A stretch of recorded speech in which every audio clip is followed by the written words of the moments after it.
Taif का सफ़र एक ऐतिहासिक और दर्दनाक वाक़या।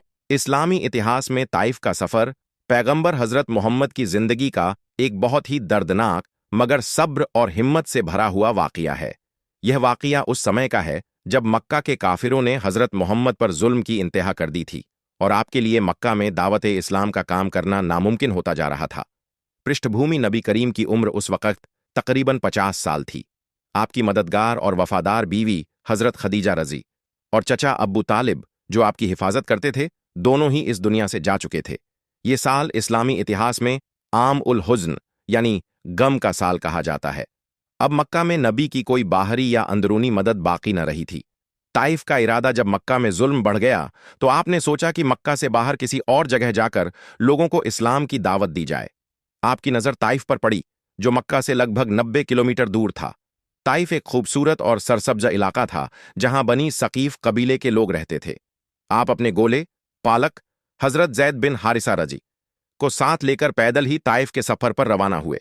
सफर कठिन था मगर उम्मीद से भरा हुआ। आप ताइफ के सरदारों से मिले और उन्हें इस्लाम की दावत दी, मगर उनके रवैये ने आपको बहुत दुख पहुंचाया।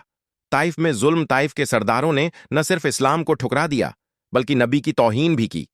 उन्होंने आपकी बातों को मजाक उड़ाया, अपशब्द कहे और शहर के आवाम को उकसाया कि इस अजनबी को शहर से निकालो। लोगों ने नबी पर पत्थर बरसाने शुरू कर दिए। आपके कदमों से खून बहने लगा। हजरत जैद बिन हारिसा रज्जी ने आपकी हिफाजत करने की बहुत कोशिश की, लेकिन लोग इतने जालिम थे कि उन्होंने दोनों को लहूलुहान कर दिया। अंगूर के बाग में पनाह जब आप शहर से बाहर निकले तो एक अंगूर के बाग में जाकर बैठ गए।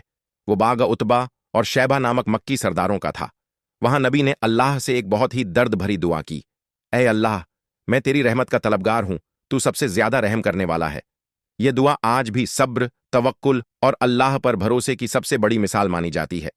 ईसाई गुलाम अद्दास का ईमान लाना उतबा और शैबा ने जब आपको इस हालत में देखा तो उन्हें थोड़ा रहम आया और उन्होंने अपने बाग का एक ईसाई गुलाम अद्दास को अंगूर लेकर भेजा। नबी ने बिस्मिल्लाह कहकर अंगूर खाए जो अद्दास ने पहले कभी नहीं सुना था। बातों बातों में जब अद्दास को पता चला कि आप यूनुस ऐस की कौम से हैं तो वो दंग रह गया और वहीं पर इस्लाम कबूल कर लिया। यह इस दर्दनाक सफर का एक उज्ज्वल पहलू था। वापसी और उम्मीद। जब नबी ताइफ से मक्का लौट रहे थे तो रास्ते में जिब्राइल अ.एस हाजिर हुए और कहने लगे, अगर आप चाहें तो अल्लाह इन पहाड़ों के फरिश्ते को भेजे जो ताइफ के दोनों पहाड़ों को आपस में मिला दें और इस कौम को तबाह कर दे। मगर रहमत आलम ने फरमाया, नहीं, मैं यह उम्मीद करता हूं कि अल्लाह इनकी नस्लों में से ऐसे लोग पैदा करेगा जो एक अल्लाह की इबादत करेंगे और शिर्क से बचे रहेंगे। यह था नबी का सब्र, उनकी रहमत और इंसानियत के लिए मोहब्बत।